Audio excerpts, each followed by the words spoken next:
Nora, so lovely to have you on Film Companion. Thank you for having me. And I actually feel really happy to be here. I'm so glad. Thank you. You know what an exciting month you're having. First with Butler House and of course this chart-busting number, Saki Saki, but you're not just performing, you're also a character in the film. Yes. You know, you have dialogue, you play a role within the plot, and then of course you've got Pachtaoge where you're co-starring with Vicky Kaushal. Do you have a sense right now कि अपना time आ गया? अभी तक नहीं. I think ये सिर्फ शुरुआत है. I feel like the door is there and I'm just knocking at the door. So अभी तक वो दरवाज़ा खोला नहीं. बस it's gonna open soon for me. I feel this is the time for people to kind of just take notice of my skills and my talents and what I am capable of doing.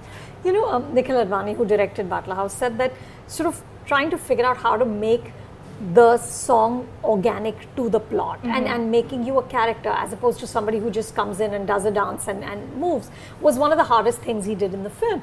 And you know, I'm watching that song and you're doing these incredible moves. I mean, that hook step is completely insane. And I'm just thinking, Nora, you're such an amazing dancer. Why is it important for you to be an actor? Because क्योंकि बचपन से मैं acting करनी चाहती थी और मेरा सपना यही था कि मुझे एक्टिंग करनी है, कैरेक्टर्स प्ले करना है, फिल्म्स करनी है. But honestly, it was suppressed as a young girl because I was not allowed to voice that. एक बार मैंने बोला कि मुझे एक्टिंग करनी है and my dad looked at me and said, don't ever say that again. Really? Yes. And I was very young. I was 8 years old. And I said it very freely. हम एक film देख रहे थे and बीच में एक लड़की थी film में and I was like, oh my god, कितनी खूबसूरत लड़की है और उसकी एक्टिंग कितनी अच्छी है, मुझे भी ऐसे करना है. And he looked at me, he said, don't ever say this again. If you want to do something in life, it better be a lawyer, a doctor, or a teacher. So I said, okay. And I never ever repeated that, ever. And growing up in school, I did a lot of drama classes, a lot of theater, you know, those extracurricular activities we had in school in Canada. And I took up a lot of these extracurricular stuff because it was inside me and I just wanted to take it out. But my family never knew. My dad never knew. He thought I excelled as a student because I focused on my studies, which I did. But on the side, I used to do all these things. And this was in Canada? This was in Canada. And I felt like myself when I was doing that. I felt the happiest when I was performing on stage in front of my peers, when I was acting, when I was dancing. So I knew then कि मैं एक artist हूँ, एक performer हूँ, whether it is dancing or acting or being a comedian, making people laugh or whatever it is, this is where I am most happiest. I came, जब मैं India I थी acting करने के लिए. And I just found myself dancing because they were the first opportunities that were coming. And I took them up because in my head I'm like, I'm a performer, I'm an artist, so I should be versatile, I should be able to do everything. And it just happened that it clicked. Whatever dance number I did worked and everybody thankfully, fortunately, really responded well. So I just didn't get the opportunities to showcase my acting, because it's not easy, as we were mentioned in the beginning of the interview. So I feel like I use this as my stepping stone, as a door opener for people to recognize that I exist, to create a brand for myself and to create a fan following. And I feel like with dancing, like if I look at when I grew up, when I was about 10 years old, I remember being bullied about dancing. I went to a school where all the girls knew how to dance. Just naturally, they were all Jamaican, African girls, Nigerian girls, Somalian girls, and in their blood they knew how to move.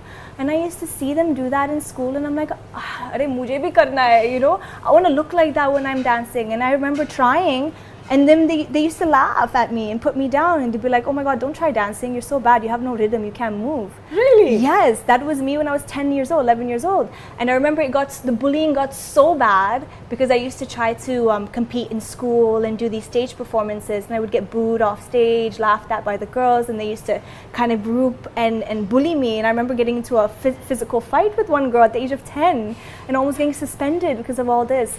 But I feel like because someone told me you can't do do it and you're really bad at it, it gave me the fire to keep pushing. And I would go home and teach myself in the room. So ek taraf there were girls who were making fun of me and saying you can't do it, and dusri taraf mein I had my parents who were like, don't do it, mana hai. And still you did and it. still I was like, I'm gonna do it, you watch. You know what I mean? Why Bollywood? What Bollywood. was attractive about Bollywood? Bollywood, we grew up watching Hindi cinema. As Arabs, we never watched Hollywood films and English films with the family. If you go to my grandma's house in Morocco, which we used to go every summer, it was Hindi films that were played on the television and dubbed in Arabic. Whether it was Shah Rukh Khan's films or Hrithik Roshan's film or Amir Khan's films, they were all dubbed in Arabic, and we'd sit in the living room with everybody and just watch them. So we grew up watching Hindi cinema, and we understood the traditions and cultures because they resonated with our traditions and cultures, so we could relate. And Bollywood mixes dance and acting together. You know what I mean? So Bollywood is famous for this, song and dance, and it's so grand. When first time we watched Devdas, you have to see, you know, our reactions to the film. We watched it thousands of times, and every time we would see it, we'd be like literally stars in our eyes. The costumes, the dance, the expression, the movement, the emotions. It's something we don't feel when we watch, you know, any other kind of cinema, and that's something very unique to Bollywood. And as someone like me who really enjoys expressing herself through dance also, it's important to be able to try to make it happen for myself in an industry like Bollywood, because you get the best of both worlds, acting and dancing. But Nora, how did you finally do it? How did you tell your parents that this was something you wanted to pursue, and how did you end up coming to Mumbai from Canada? So I reached a point in my life where I had a lot of responsibilities at home, and I was taking care of my younger brother on my own, and there were many years. How many siblings are you? So from both my parents, I have one brother who's younger, and then from my mom's second marriage, I have a younger brother. But you know, after my parents' divorce, I ended up in a very weird situation where it was just me and my brother, and I had to be the breadwinner of the family and take care of him and stuff. So I devoted, after graduating from high school, I devoted 3 years, approximately, or 4 years, just to my brother, supporting him financially, working so many jobs. I was working as a telemarketing customer service representative. I was working in a restaurant as a waitress, a bartender. I was working so many things. I used to make hookah like cafes. I did everything. I was a hustler just to survive with my brother. And I realized 4 years went by and I'm not pursuing my dream for what I want to be. So I remember just telling everybody, guys, I'm leaving. Everybody means my brother, my friends. Everyone's like, where are you going? I'm like, I'm going to India. I've signed with an agency, and you know, I have an agent in Canada, and he's going to send me over to India, and I'm going to become an actress there. And you'd never been here? No, I've never been here. I didn't know the language. I don't have anybody here. But something told me that this is what you're going to do, and it's going to be fine. I didn't have any fear. You weren't scared? No, I don't know why. You're so right. I should have been scared. But I felt no fear. It's so strange. And I remember they were laughing at me. They're like, you're going to go to India for what? I said, I'm going to act. But you don't even know the language. You don't know people there. You don't know anything. You just stay here. It'll be better for you. I was like, no, I'm going. I just had this confidence. And I came. And obviously I came, and there were like so many things that sudden realizations I started having here, like you can't work here and become successful if you don't learn the language.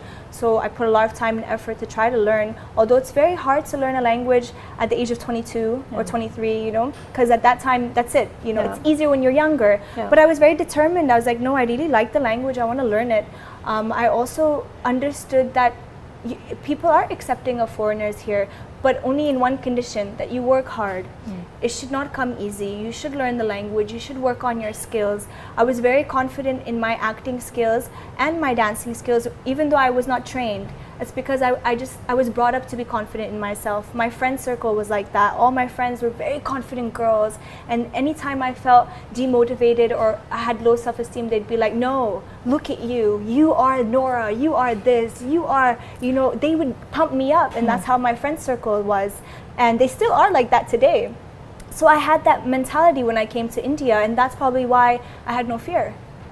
But in those first few years, Nora, you've talked about how you were bullied at auditions, how you were duped by the casting agents as well. At that point, when you didn't have the roles and nobody was backing you, how did you have faith? How did you think it was going to work out? I think My first opportunity was an ad that I did in the first month that I came to the country, and that was a huge ad. It was for Dove. And in my eyes, I said to myself, Nora, you are a nobody, you have nobody here, and you bagged something like this. That's huge, you know? And it gave me faith in myself. After that, I signed a film called Roar Tigers of the Sundarban, in which I was acting in the film. So again, I said to myself, if you were not meant for it, it wouldn't happen. So there's a sign. It's just the journey is a bit difficult for me. After I signed that film, I signed another film, which was Prakash Jha's film. And there I was a supporting character. And I worked with really great actors like Shilpa Shukla, Swanand Kikiri, Ninad Kamit. All these people are really great actors. And I learned a lot from them. And I remember them telling me, just be patient.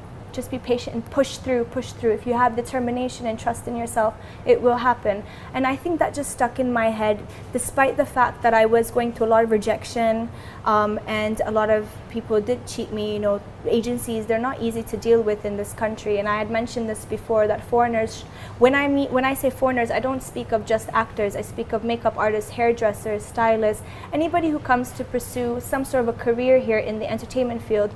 They go through a lot with agencies. A lot of them, they steal their money, they bully them. It's very difficult. I have makeup artist friends who have done so well in this country, but have 0 rupees in the bank account because their agencies refuse to give them their money, and they have no laws that protect that for them, and they have no rights, and nobody helps them because it's just like it's just very difficult situation. Right. But they come here because they have so much love for the Indian traditions and cultures and for the country and for the people, so they kind of just sacrifice their monetary rights and comfort levels just for that. But eventually a lot of them give up and they leave. Yeah. I went through all that stuff and I didn't give up because of the love for the art of dance and acting and for cinema. And I just knew that, Nora, you go through all these obstacles, you're gonna surpass them, and then it's gonna be really nice and you're gonna be really happy, and all that, the situations you went through is gonna make you grow as a performer also. You're gonna feel certain things that maybe you never felt before. But there was no moment at which you felt like, okay, this is it, I want to go home. Yes, I did. I felt like that right before I got Dilbar. Right before Dilbar, I had enough. I said, I'm tired, bas bahut ho gaya, and I'm like, I'm gonna pack my bags and leave. And then there was a sudden shift in my career. I got this song, I got Kamariya at the same time, and I was like, okay, something's happening. Even though in the back of my head, I remember there was this one driver, this was 4 years ago from my old agency, he was lecturing me on how to move through Bollywood and the formula of Bollywood. He's like, Nora, listen, don't do any songs, don't do South songs, don't do reality shows, don't do all this. If you do this, you're done. So I was like, okay, yeah, all right, cool. But then I did the total opposite. My whole journey is the whole opposite. I've done reality shows, I've done South songs, I've done anything that's come my way. And I'm so glad I did that because I really grew as an artist. I learned so much. Just being for 10 minutes on a set really teaches you a lot of things. Yeah. I understood about filmmaking, performances, what it takes to be able to have screen presence and to connect with the audience. All these are very important things.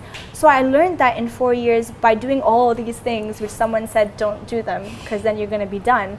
And then when Dilbar and Kamariya came to me, I was like, okay, wait. These are huge songs. Yeah. Do you want to do this? You may be typecasted, because aisa hi hota hai is industry mein, typecasting बहुत common hai. Absolutely. And yeah. which I'm against. I'm really against typecasting, because the worst thing you can do to an artist is confine them in a box. If you're a true artist, you should be able to express yourselves in different ways. If you say to someone, stay in your lane, how do you not know that if they go in another lane, they may be better at that lane, yeah. or they may offer something else? And I look up to a lot of icons like Michael Jackson, Jennifer Lopez, Beyonce. These people are iconic because they do more than just one thing. They can sing, dance. Some of them can sing, dance, and act. Jennifer Lopez does all three. Yeah. Beyonce does all three. Can you imagine Beyonce just standing on stage and singing and not dancing at the same time? She would not be what she is today. Michael Jackson, nobody told him, oh, you sing, you should only sing, don't dance. Or you dance, you should only dance, don't sing. If they were confined in a box, they wouldn't be these explosive icons that they are today. And I keep remembering that, and I'm like, I have a goal. I want to reach a goal. I want to be remembered for more than just one thing. I want to be remembered as a beautiful, graceful dancer, as an expressive actor, and as someone who can also make people laugh. You know, I love doing comedy. You know, I started off by doing comedian skits on Instagram. My YouTube page is all about that. And whenever I make people laugh, I feel so good about myself. But can you imagine someone telling me, if you want to be a comedian, you can't be a dancer? I'd be like, whoa, whoa, whoa, whoa, you know what I mean? Hold the phone. But it's incredible to me that you're a self-trained dancer, that you've never actually learned how to dance. How did you train yourself to this point? You know, it's just, you see you have a knack for something. I have a knack for the arts. I like to dance, I like to act, I like to do all these things. And because I didn't have the resources to learn, I just said to myself, okay, now you're gonna have to learn yourself. And I remember I used to lock myself in a room and YouTube all these performers who I really liked at that time. Like, I really like belly dance, and it's something that's normal in my culture. Everyone belly dances.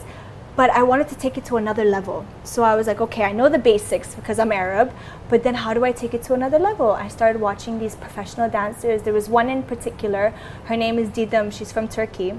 And I remember I stumbled across her on YouTube and I was like, oh my God, look how she moves. I want to move like that. And I remember I used to watch, rewind, stop, rewind, look in the mirror, be like, all right, okay, do that move, it's not coming, try again the next day, until that one move comes. And then I'm like, okay, maybe I can teach myself. And then it just went on from there, watching Beyonce videos all day, every day. Madhuri Dixit, I'm a huge fan. So I used to watch all her songs and then I'd stop and look at it and be like, she did this with her face, okay, rewind. Also teach myself those expressions and stuff. And I used to get so excited and I'd go back to school and I'd tell my friends, guys, I've learned a new song today. It's Aja Nachale and we're going to do it today. And everyone, all my girls would be like, okay, cool, let's do it. So I'd teach them and then I'd tell my teacher, we're gonna perform this in front of the school. And we'd perform it in front of the school, not knowing what the lyrics mean, not knowing anything, just Madhuri Dixit ma'am did this dance and we are gonna do it too. So that is the kind of person I was growing up. And when I look back, it's because I was obsessed with anything that had to do with music, dance, acting, art, just art in general. And I think the summary to that is that I'm an artist, you know, by nature, and I'm exploring that. And you know, like I said, I came to India to become an actress. And if you told me 10 years ago I would be this dancing sensation, I would laugh at you and say, please, you know what I mean? There's no way an untrained dancer can become a sensation or some sort of inspiration. I just never thought it was true. And I remember the first day I performed at school. I was, I think, 11 or 10 years old or something like that. I did a solo performance on stage and nobody really thought it was exciting, but one teacher did. And she came up to me, she said, Nora, you have something. I said, no, everyone booed me and laughed and stuff, and those girls are bullying me. She said, no, you have something. There is a huge art school in Toronto, and they're looking for students to come under scholarships, and I want to submit you as one of the candidates. So I was like, okay, cool. And she did, and they accepted me. And all that was left was my mom to sign those papers to allow me to go to that school. And I remember going to my mom, like, Mom, this is a huge opportunity. Only privileged kids go to this kind of school, and this is where they'll learn acting, they'll learn dance professionally, they'll learn instruments, they'll learn music. I want to go. And I remember her saying, no, there is no way you can go. And I said, I remember crying and begging her, and it was there, the paper was right there. I'm like, please, Mom, just sign this. This is a huge opportunity. She's like, no. No girl of ours is going to become an entertainer. What do they feel now? Now it's funny. Now it's like, are they proud of you? Yeah, now my mom thinks it's really hilarious that I managed to do it, and that too in a country which is so foreign to us. But now she's very proud. I think she became very proud after I released Arabic Dilbar, because I sang that song and produced it myself, and I did it with a big group in Morocco, a band in Morocco, which she grew up listening to. So when she went to Morocco on a vacation, she heard my song everywhere, and she was just like, it's my daughter. You know, so she started kind of warming up to it, and now she realizes it's kind of uncontrollable at this point. She can't do anything, you know, but she is proud now, and I think she's more amused by the fact that I managed to do it. Yeah. You know, Dilbar has, I think, over 500 million views on YouTube. Kamaria and Saki have like 150 million each. I was watching the making of Saki, and you're talking about how hard it was with those fire things, the long hair, and you know, your knees are ripped, and there's blood, and obviously it's very hard. That hook step is very hard to do. And I just wonder, what does it feel like when you put in that amount of work, and then people are just like, oh, but it's an item song, or you're just dancing. Does that hurt? No, it doesn't, because it takes time for people to kind of understand and change their mentality. I don't see them as item songs. I say that very proudly. They are performance-oriented songs. Item songs. And very tough to do. And they're very tough. And I do that on purpose. Whenever I have a conversation with any choreographer that comes on board, I'm very clear. I say, sir, with all due respect, make the choreography difficult. I want the audience to enjoy watching. They should learn, they should feel inspired. If you watch me for 4 minutes in a song, you should feel inspired to go to a dance class. You know what I mean? Learn a new dance style, do something. But it shouldn't be just, skin show, hot hair, chalo, aage badh. You know, I'm not here for that. And I made that very clear when I did Dilbar. When they came to me, I said, can we make sure there's a particular style here? The music is very Arabic, the instruments are very Arabic. Let's do authentic belly dance. Not the belly dance that is done in Bollywood, like we mix it here and there and do one belly dance move. Let's do all authentic belly dance. So everyone's like, okay, this sounds like a good idea, and we did that, and it was received very well. Again, with Saki, I said, let's make the choreography freestyle and make it very hard. I remember Nikhil sir told the choreographer that, how are you doing such a hook step? Nobody will pick it up, only this is not a hook step. I don't know how many people can sort of flip back and do that thing. You would be so surprised. And I said, no, trust me. For some reason, I believe the audience doesn't want me to do easy things. They want to see me do difficult things because it's visually cool. And that's what they want. Otherwise, you can take anyone in an item song and they'll justify it. But then I want to have a purpose in this industry. And I want to leave a mark in this industry, whether it's a role, whether it's a song, or whether it's a song I'm singing, you know, whatever it is, I need to leave a mark. So when we did the hook step, I remember him saying, nobody's gonna be able to do this. You guys are, I don't know what everyone's doing here. And I'm like, sir, trust me, this could work. And it did. We did the Saki hook step challenge. And I remember the next day I just checked the hashtag and I'm like, wait, people are actually doing it and better than me, you know? And I felt so happy. I'm like, great, we've accomplished something. But Nora, you just said that, you know, you don't want people to look at it and say skin show, hot hair, and move on. The truth is, a lot of song and dance in Hindi movies, especially the item numbers, are about that. It is about skin show. It is about having and it's supposedly it's pitched as an erotic fantasy. It's supposed to be titillating. It is supposed to be titillating, right? So, you know, this is something I really grapple with. Like, what is the role now of the item song in a post-Me Too world? You know, you want to dance, you want to celebrate your sensuality. How do you do it without being objectified? Give more than just be sexy in a song. I mean, just standing there in front of a camera and kind of just moving and showing this and showing that. That's where I think that's the issue. But if there is some sort of what do you call it? Like when I look, for example, when I look at Helen G's songs, there is a performance. Absolutely. It's cabaret. It's like a live show. You feel like you're watching a story. It's magical. There's expression. She's telling a story through the song, through the lyrics. That is what I feel like being liberalized as a performer, being a feminine performer who's comfortable with her sexuality and is not being objectified because she's got talent and skill and she's showing that skill. Being able to express through music, through dance, through your body, through your facial expression, that's a skill. Yeah. And we do that through song and dance. That is not objectifying. I feel like the minute you do a song where you're just standing there and men are just like all over you and you're just like having your chest out and your body out and you're doing nothing but that and you're trying to seduce the camera in a vulgar way, that's where objection, I think, happens. When you don't cross the line between sensuality, performance-wise, and vulgarity, I think that's where the discussion can start happening. Till then, I feel like it's just performance. Are you aware when you're dancing that I cannot cross that line between? Yes, I am aware. And do you sort of say that, no, I'm not comfortable doing this, or I'm comfortable doing this? Yes. Luckily, though, I've never had this issue. You've never had because to. I feel like whenever I get called on set, it's almost like, all right, let's see what kind of dance she's gonna do now, or what move she's gonna do now. How hard can we make it? Yeah. So it's become like that now. There's a standard that everybody's trying to make me keep pushing or breaking, but within myself, I am very aware. I make sure my facial expressions are not too much, they're not too vulgar.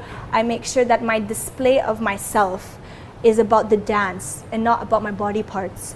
And I can't explain it in words, to be honest with you, but you just know how to do it. I don't know how to explain it. And I feel like when I look at YouTube it feels comments, uncomfortable when it's when I look at YouTube comments and all the songs I've done, there are comments that are all the same, which is, she is not vulgar when she does this. There is something about the way she does it that makes it look classy, fun, and it looks like a performance.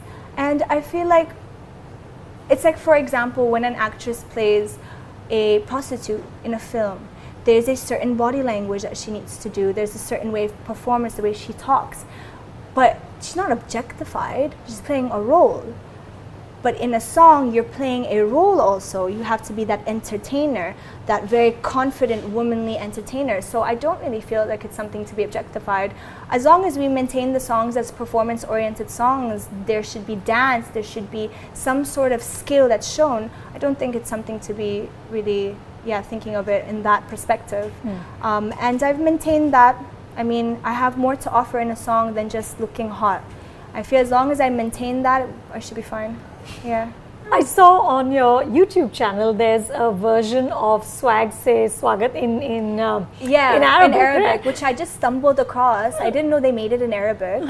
Some Lebanese singers sung it and I was like, oh, this is nice. Yeah. And then I just danced on it. Is Katrina a role model for you? Yes, she is, of course. If you think about it, she's broken a lot of barriers for people who come from abroad. She's made the impossible happen. She's so hardworking, and I've said this to her when I've met her. I said, look, you are an inspiration in so many ways. People, are so quick to say things like, oh, she can't act, she can't do this, her Hindi is not nice. Well, I mean, she came from zero. She didn't know the language. She didn't know anything. She couldn't even dance when she came, and look at her now. Yeah. That's so inspirational. I feel like we need to focus more on that. And I focused on that. I remember when I came and I watched Chikni Chamni, I was like, oh my God, this girl is so good. She's so good in so many ways. And people will find faults in that, but I don't see faults. I just see charisma. I see ambition. I see screen presence, beauty, performance. I feel like, in the end of the day, between me and you and everybody else who's watching, it's this. Right. It's your mentality and your vision. You may see a song and think, oh, this is skin show and vulgar, and this person's being objectified. Another person will see it in a different vision. They'll see it as something else completely. This is performance, this is beautiful, this is art. So it's really up to your perception. But do you find, Nora, that it is a perception that you have to fight, that people will judge you? Do you find that right now as you're trying to be an actor? It's not easy to actually deliver in a song, and we need to really respect and value song performances. I'm doing a film called Street Dancer right now, and for 6 months I shot with really professional dancers who've sacrificed so many things in their lives, who've sacrificed years of their time to become professional dancers.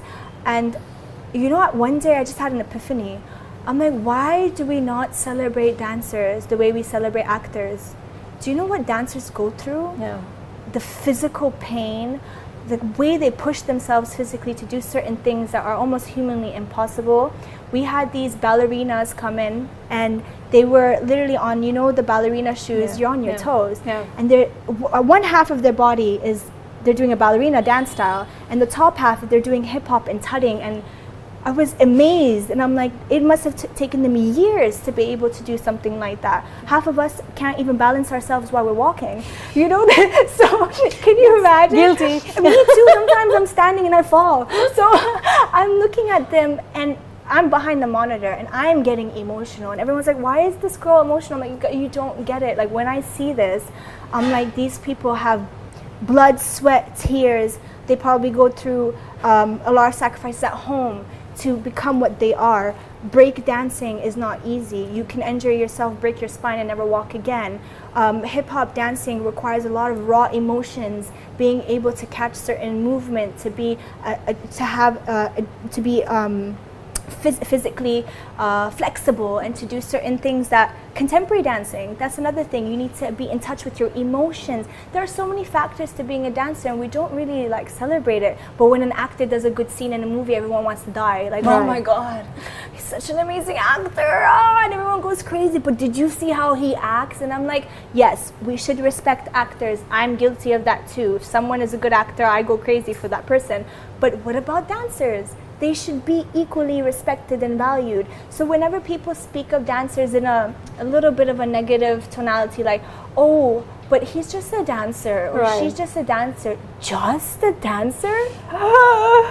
You know what it takes to even reach that? People think I'm a dance sensation. But actually, I'm not as good as half of the dancers of the world. If you watch World of Dance, you would be amazed at what people can do with their bodies. They take you to another world without even speaking. Right. And I feel it's a shame that it's not even celebrated like that. And we're almost there. I think with street dancer, I mean, I will be very vocal about that. It's time to value and celebrate them and put respect on them, because dancing is very tough. So what's the biggest challenge for you now? Biggest challenge is, I think, not having a backing and a godfather in the industry can be very tough. You don't get the opportunities you want, and sometimes you feel you deserve. So you keep having to take the step up slowly, and sometimes you lose patience. So my challenge is being patient and believing in destiny. And I'm a person who believes in destiny, but sometimes you falter and you're like, oh, I'm so impatient, I don't believe in destiny, I need to get something quick, and you get very aggressive and angry. That was me for about a year when I was struggling. But now I believe that, Nora, destiny, whatever is meant to happen is meant to happen. If this job is for you, this project is for you, it's gonna be only for you. Nobody can take that away from you. And whether you have a godfather or a backing or whatever it is, if this is meant for you, it's going to come to you. And that is what I've believed. And I have to really try and remember that. Sometimes I forget. I think that's very difficult for me, maintaining patience. And right now, getting people to trust me. I mean, we're almost there, but we're not really there. But it's going to happen. I mean, I feel next year is going to be a really good year for me. I have a vision. And my vision is to leave my mark in this industry as an all-rounder. I want to be able to leave my mark as a dancer and as an actor, and I feel like it's going to happen. I just need those opportunities to come, and they're going to come with patience. And once they do come, I will make sure I deliver from my heart, because jo bhi main karti hu, main dil se karti hu. Whether it's a dance number, whether it's a scene, whether it's anything that has to do with this industry, I do it from my heart and with good intentions, and that should translate to the audience, and hopefully I win over the audience. Good luck. Thank you. All best. It's been such a pleasure to Thank speak you. with you.